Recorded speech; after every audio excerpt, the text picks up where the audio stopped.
Anna Celmiņa zina, kas strādā biznesā.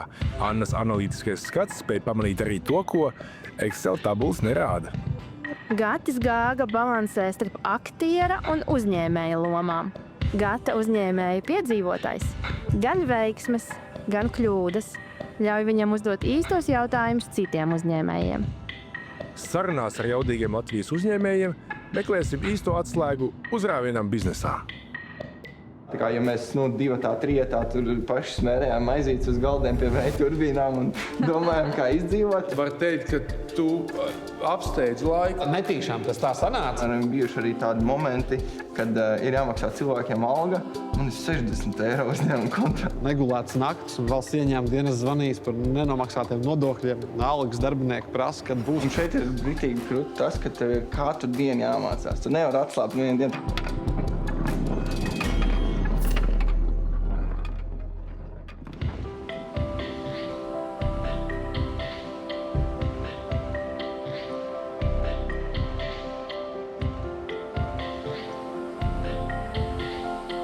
Kādreiz aizsardzībai būvēja cietokšņus. Šeit mēs esam vietā, kur ir būvēts cietokšņs, un jo biezākas sienas, jo likās, ka ir labāka aizsardzība. Šodien mēs aizsardzību būvējam pilnīgi citā veidā aizsardzību. Nodrošina tehnoloģijas, dažādu veidu inovācijas. Un šodien mēs dosimies uz 2 uzņēmumiem, kuriem vienojošais elements ir tieši darbošanās aizsardzības jomā. Un vispār, kas šajā gadījumā bija pirmais? Vai tas bija militārs konflikts, kas faktiski šo inovāciju radīja, vai viņš viņu tikai akcelerēja un viņi jau tur bija? Labas mašīnas Liepājā. Tagad tas ir ēzelis, nopietni. Vai tu zini, Anna, kas šī par mašīnu? Tā kā oranžu, vai ne? Un pēc tam 6-7 joks. Tu redzēji numurzīmi? Es redzēju numurzīmi 6, jā. Man liekas, ka tāds mums Rīgā nav. Bet tas ir MX5. Izvizināt! Tā jūsējā? Čau! Prieks iepazīties, izvizini Anna. Klaus! Klaus, prieks! Tā ir tā mašīna, jā. Kā sauc tādu modeli? Tas ir pasaulē pārdotākais Roadsters Mazda MX5, 91. gada, pats pirmais debija. Izvizināt tagad vai Vēlāk. Tev kaut kas labāk? Ejam, parādīšu, kas iekšā. Okay. Šis nav mans taisīts. Jūs atbraukuši ciemos uz 3 produktiem. Pirmais produkts ir Drifta Arēna, Jā. kas ir franšīze, ko mēs taisamies eksportēt uz pasauli. Wolftrikes ir sastāvdaļa no šīs franšīzes, pirmie soļi driftā. Un trešais ir Mosfera, elektriskie militārās platformas, par skūteru viņas vairs grūti nosaukt. Duālā pielietojamība, policija, ātrā palīdzība, fronts līnijas Ukrainā. Ok. Jums ir diversificēts uzņēmums. Ejam, parādīšu jums, kāda Mosfera izstāsta dzīvē, jo bildēs to nevar novērtēt, tos viņas apjomus un tā tālāk. Iesim uz telpu, kur mums ir attiecīgi vieta, kur ir pirms izsūtīšanas. Mēs viņus tur sagatavojam, attiecīgi aprīkojam ar bākgunim, vai kamuflāžu, kas ir jau vieta, kur mēs arī viņus saliekam. Pirms 1 gada šī kategorija mums tikai atvērās. Mēs paši par to vispār nebijām iedomājušies. Mums īstenībā ļoti daudz kategorijas tā ir atvērušās. Jā. Pirms gada Rīgas maratonā maratonists Igaunis nomira. Bet ātrā palīdzība pie viņa bija 9 minūšu laikā. Pasākumā, kur ātrā palīdzība var būt uz vietas. Jā. Rīgā vienā pasākumā pie mums pienāca NMPD pārstāvji un teica, šis ir iespējams tas, kas mums var atrisināt pasākumos lielu problēmu. Okay. Mēs varam ļoti ātri nonākt pie cietušana, sniegt jau pirmo medicīnisko palīdzību viņam, kas ir kritiski svarīgi. Un tieši tuvojās ļoti straujiem soļiem dziesmu svētki pagājušo vasaru. Mēs 2 nedēļu laikā, bet mēs pilnībā aprīkojām Mosferu ar to pašu, kas ir ātrās palīdzības busiņā iekšā. Okay. Šāds use case, šāds pielietojums šajā žanrā ir kaut kas pilnīgi jauns? Toreiz dizainējot Mosferu, tieši bija tā doma, mēs ņemam no skrējriteņa, velosipēda un no motocikla vislabākās īpašības, lai saliktu vieglu, ērtu, mikromobilitātes platforma ar lielu nobraukumu 150–300 km.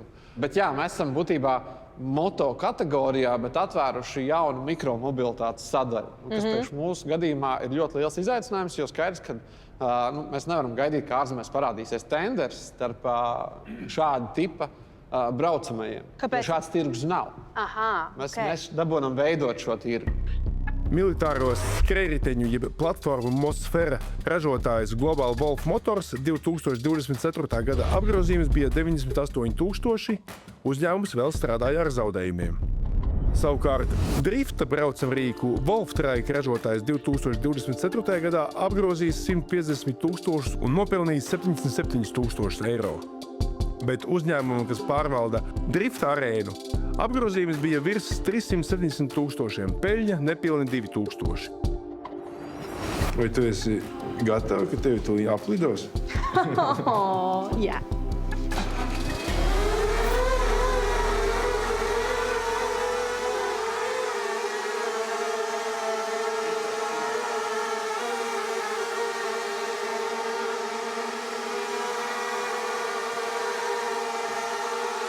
Dronu inspektori RAW. Par daudziem darbiem neļauj stāstīt konfidenciālie līgumi. Tas, ko drīkstam zināt, uzņēmums strādā ar militāriem objektiem, strateģiski nozīmīgiem punktiem, kā arī sadarbojas ar Ukrainas spēkiem. Uzņēmuma specialitāte – dažādas inspekcijas vietās, kur cilvēku darbs ir bīstams. Tas ir arī tas, kas ir tāds mūsu dzinulis. Tur, kur cilvēkam ir bīstami, tur attiecīgi mēs mēģinām atrast tehnikas, kā mēs to varam noautomatizēt, lai to darītu, labāk, lai nokrīt drons, nevis cilvēks.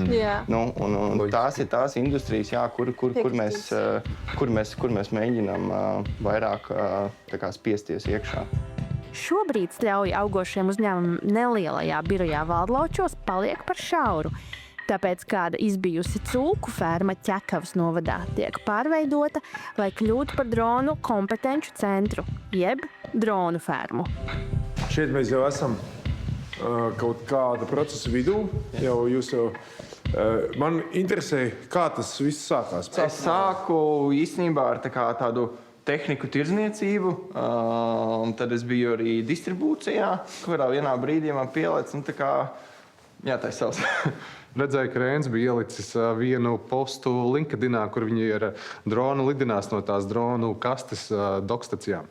Un es uzrakstīju, daram kaut ko kopā, tev ir tehnikas, man ir zināšanas par inspekcijām, un tā viss sākās. Un tagad jau mēs esam kaut kādi 20 pēdējā gada laikā izauguši. Jā. Bet gada laikā 20? Tātad, no 3.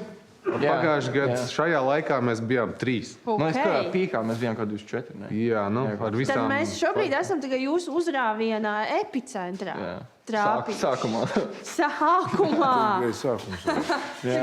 Tā kā 20 īsumā tāds lielais, mēs tieši lidājām tagad no Grieķijas atpakaļ, un mēs tieši runājām, skatījāmies, čirstījām vecās bildes, un cik vecās 24. gada beigas bija pirmie realizētie mums projekta inspekcijas daļā.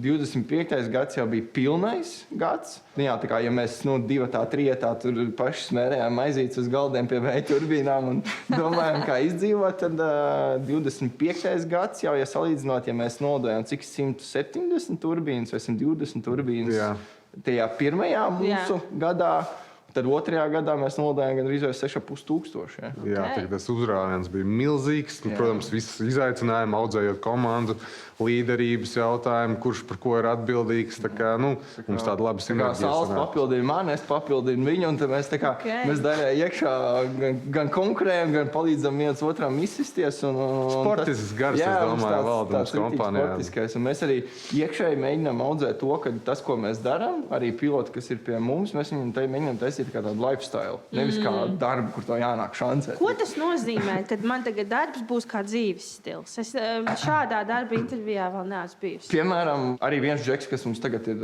Portugālē, viņi tur ir 4 laikam, bet viņš saka, man tā braukāšana vēl kaut ko, viņam īsti nav laikam, kas uz doto brīdi tur šeit, davai es dzīvošu visu gadu Portugālē.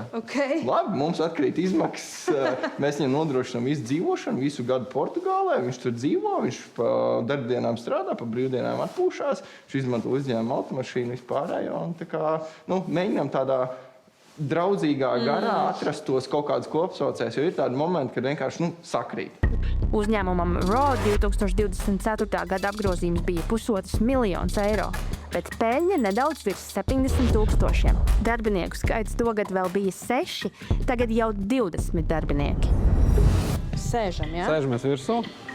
Attiecīgi uz katru mēs redzam priekšā ir sistēma, kas skaitīs jūsu punktus. Jūs varēsiet redzēt, cik jums ir punkti.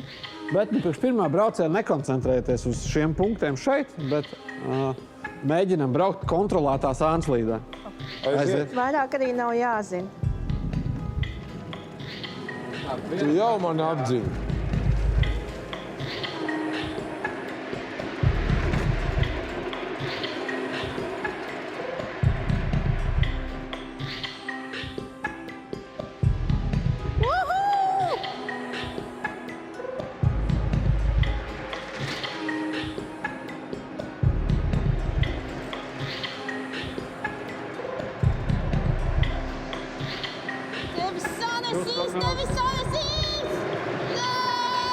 Finish! Stop! Jums jau aizgāja sīvcīņas, skatījos tikko, kad jau tandēmos sākāt viens otrs dumdīt. Es beigās sapratu. Nē, vidū sapratu, kā šis tas ir. Adrenalīns tīrā veidā. Vai jūs jau varat runāt par proporciju eksports iepratīm Latvijas tirgus? Attiecīgi uz ātro palīdzības sektoru grūti spriest. Viņš iet ļoti organiski un dabīgi šobrīd. Mēs uz viņu baigi neiespringstam. Kopumā vispār mēs esam dažādās industrijās, 20 pasaules valstīs jau eksportējuši mūsu produkciju.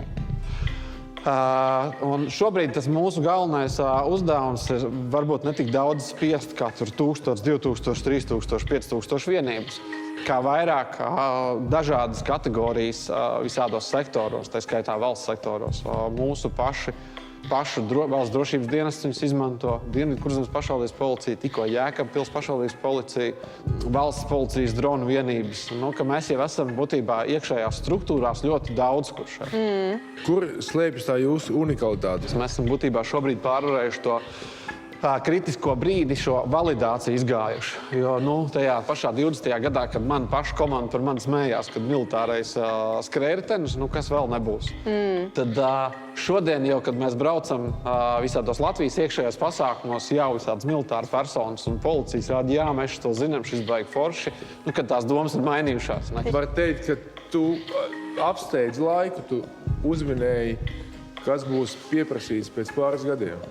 Netīšām tas tā sanāca, jo 20. gadā bija tas pīķis, kad civilie ielas skūteri sākuši ļoti daudz parādīties, tie mazie. Mazos Ķīna ražo 100 000 pat vairāk mēnesī. Stādieties priekšā, tur ir vairāk kā 100 dažādi brendi un nebrendi rūpnīcas, kas to dara. Tajā tirgu ieiet un konkurēt ar skrējriteņu, kas maksā 300-400 eiro, nesanāks vispār. Bet radot nišas produktu, kaut ko lielāku, kaut kas ir, kur ir paņemts motocikls, un tas deva to domu varbūt uztaisīt tieši industrijā. Jā. Dažādām. Protams, kā pirmo liekot šo militāro, un tad tas aizved. Pirmie 2-3 gadi, protams, visgrūtākie. Tā sniega bumba sāka jau velties, un viņi vēl projām veļās. Viena industrija pēc otras, un visi ļoti akceptē, un mums stāsta priekšā, kam viņš ir derīgais.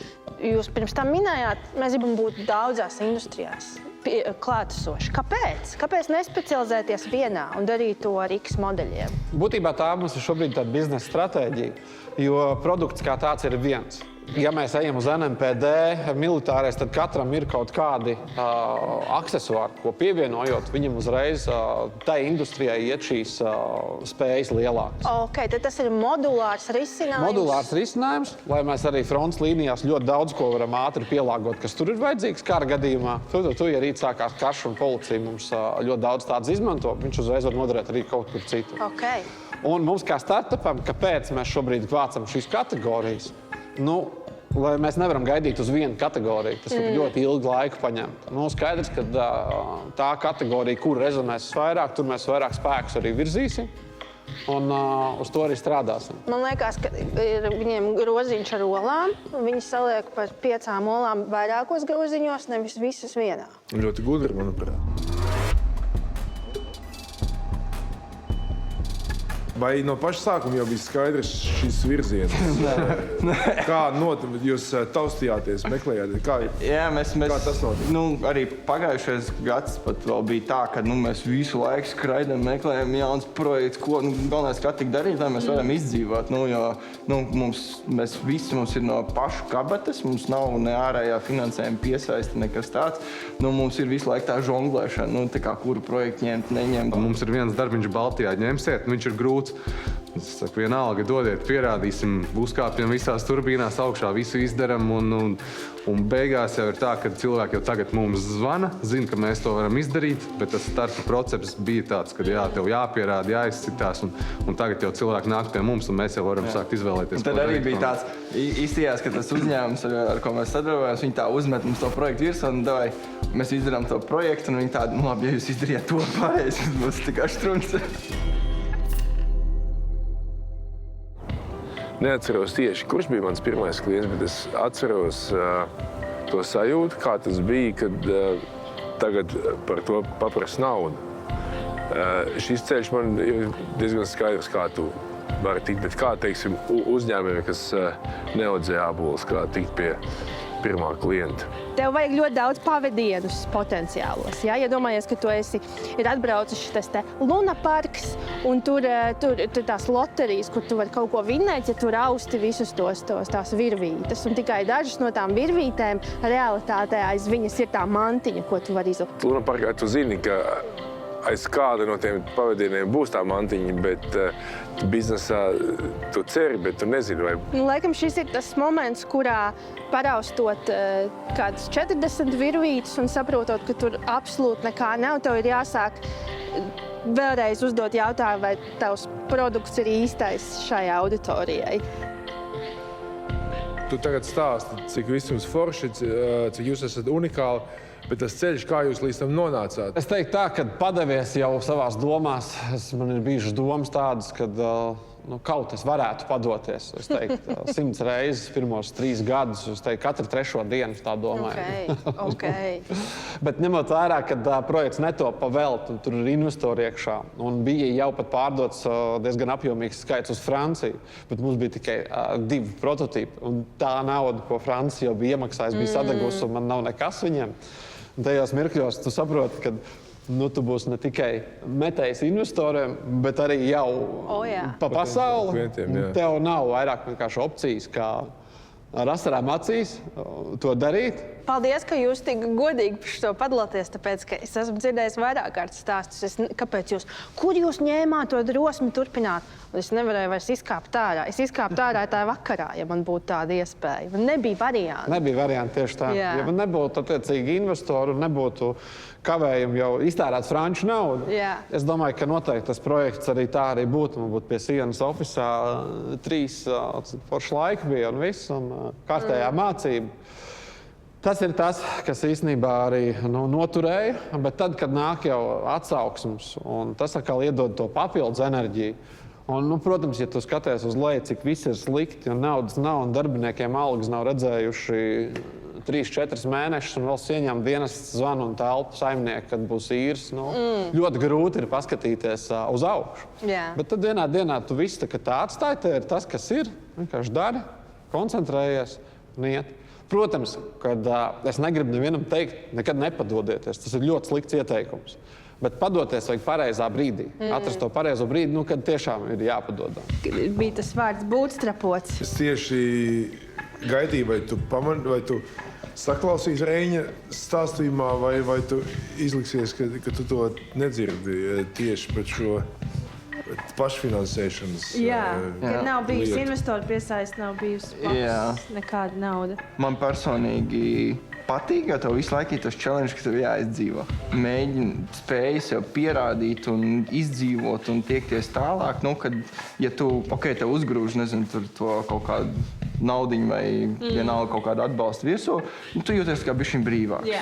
Tu uzreiz tāds, vai vajag, tagad tev ir pašam jārukā un viss jādomā, kur, kā izdzīvot, jo man, piemēram, bijuši arī tādi momenti, kad ir jāmaksā cilvēkiem alga, man ir 60 eiro uzņēmuma kontā. Es domāju, un Un tad ir kaut kāds, atkal 20 kaut kādas dienas jāizdomā, kā to visu nostrukturizēt, nostāties uz kājām, izdzīvot, salikt kopā, lai tas vēl vairāk var iet uz priekšu. Jā. Es pilnīgi visu, kas mums ir, es vienkārši lieku attīstībā. Tā kā pilnīgi viss, kas mums tiek, pat vairāk, kā mums ir īstenībā, jau tiek likts uz priekšu vēl, lai tas, tā mūsu tehnoloģiskā kapacitāte būtu vēl spējīgāka par citiem, cik man tas resurs ir, bet to mēs mēģinām ļoti, ļoti izteikti darīt. Nē, tagad bišķiņ par to var pasmieties, ka toreiz bija 60 eiro kontā, bet tad, kad viņi tur reāli bija. Nepilnu gadu apakaļ. Ok, nemaz nav tik liela atstāt. Bet stress droši vien nenormāls, es tā varu iztēloties. Cik ilgi tu vari dzīvot bez naudas, cik ilgi tu vari izturēt šo stresu. Ir cilvēki, kas uzliek sev deadline kalendārā. Ja? Tad, teiksim, es mēģināšu šo 9 mēnešus vai pusotru gadu. Un tad es zinu, ka man beidzās mana amortizācija, un es tad saku šim stop. Ļoti bieži ir dzirdēts stāsti, ka tajā brīdī, tad, kad tu esi gandrīz padavies, tev tad beidzot pagriežās un uzspīd tā veiksme un iekrīt. Un tas ir bijis arī tas, ko es dzirdu no uzņēmuma, kurā es šobrīd strādāju, ir bijušas 2 tuvu bankrota situācijas, kurā pēkšņi iekrīt milzīgs klients vai pamatīgi investori piešpric, kas liek saprast, ka ok, mums mazliet arī paveic. Un man laikam ir jautājums, vai tu jau piedzīvi tik relaksēts. Tas droši vien jāprasa vairāk salviem. Vai viņš uzaudzēja biezu ādu, kamēr strādājot ar droniem, vai kā tas var būt? Man liekas, man ir stress. Reinim ļoti stabila nervu sistēma. Tas pirmkārt, viņam stresa noturība, un šajā industrijā to noteikti, ka vajag. Un šeit ir brītīgi krūti tas, ka tev ir katru dienu jāmācās. Tu nevari atslābt vienu dienu, tu aizbrauc atvaļinājumā, piemēram, atbrauc atpakaļ, un tev jākal jāpiedzen viss, un tas viss process ir dienā. Tu esi gadu ārā no šīs industrijas, tev būtībā atkal no nulles. Jā. Šis ir stāsts, tu jau pieminēji par investoriem. Mūsu gadījumā ir 3 investori. Friends, Fools and Family. 3F. Draugi, muļķi un ģimene. Tad, attiecīgi, šie ir tie, kā mēs esam šobrīd to visu salikuši. Un mēs ejam šobrīd, protams, meklējam nākamās investīcijas, lai paceltu mūsu pārdošanas jaudu, ražošanas jaudā. Mēs esam diezgan strateģiski labi izdomājuši, kur šobrīd mums tur papildus liela līdzekļi nav jāinvestē. Bet vajag vairāk rokas šajos dažādos segmentos, ko iepriekš minēju.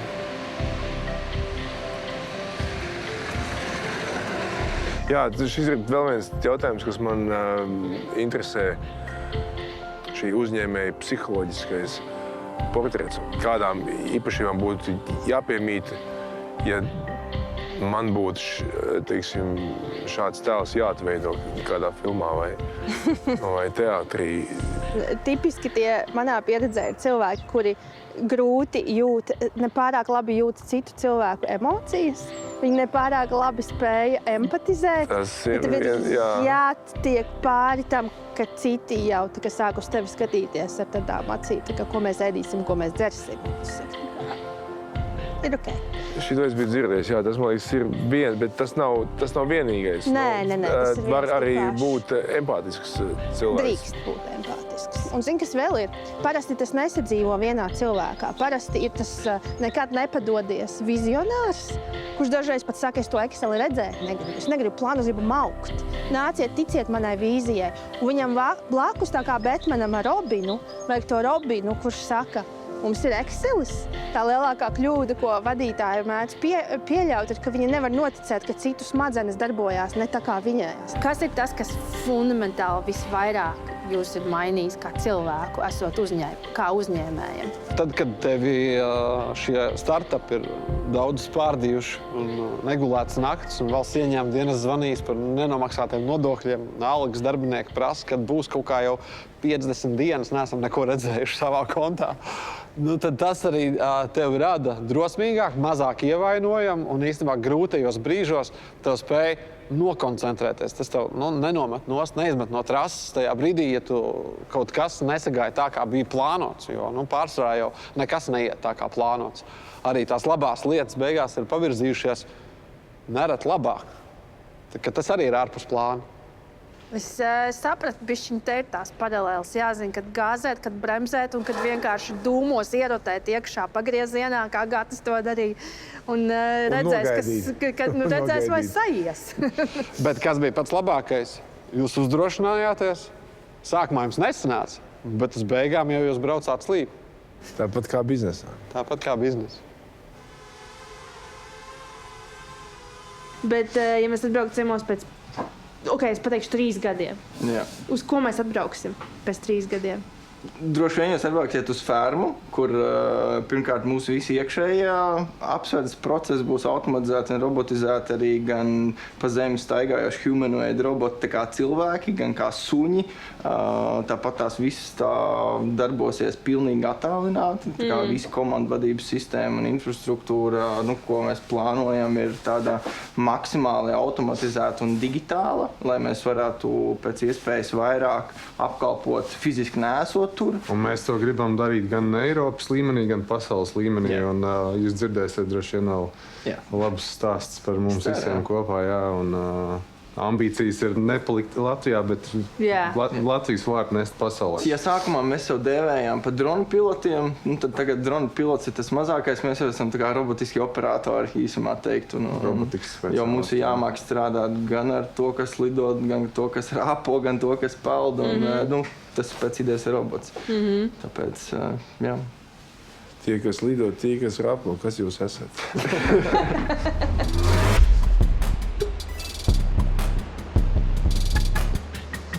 Faktiski šis mūsu raidījums ir par mēģināšanu atrast to zelta vidusceļu, to šauro taciņu, kas arī katram ir sava. Meklē savu friends, fools and family, kas var amortizēt tevi brīžos, kad liekas, ka pilnīgi sāns līda. Man vēl tos muļķus jāatrod.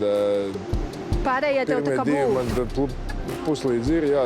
Ārēji nauda tev, kā saka, bieži vien mūsu raidījuma varoņi arī, man liekas, ka dronu gadījumā tas tā bija, tev padara mazliet relaksētāku varbūt un netika tas adrenalīns, ja viņš nav paralizējošs, viņš tev diezgan labi iemāca. Nekas nav tik atskurbinošs, kā ka nav naudas kontā. Tev ir tik skaidra galva kā nekad. Un tam var būt īstenībā ļoti labas blaknes, ja tu to dari būtstrapojot.